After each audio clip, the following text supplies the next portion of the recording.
Welcome to the Genius Factory. Enjoy the video. You start by shutting down the Mac completely. Do not just log out. Once off, press and hold the specific startup keys for your Mac.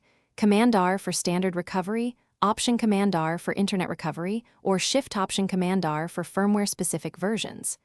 Make sure you have an admin password available, and if prompted, connect to Wi-Fi. This step loads the Mac OS recovery environment so you can access disk utility. It matters because different recovery modes provide different repair tools. Once the Utilities window appears, you'll see options like Restore and Reinstall. Select Disk Utility to proceed.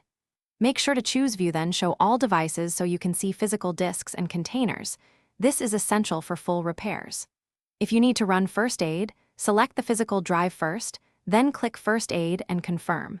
You do this because repairing the container without the physical disk selected can miss underlying errors. Be patient while it completes. You'll run First Aid and review any reported issues. If unresolved, backup data and consider erase.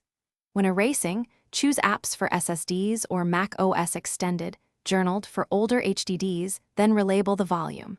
Once formatted, quit Disk Utility and choose Reinstall Mac OS or Restore from Time Machine to finish. If you can't enter recovery, try Internet Recovery, Reset NVRAM, or use an Apple configurator, Restore as a last troubleshooting option. Thanks for watching. If you found this helpful, don't forget to like and subscribe.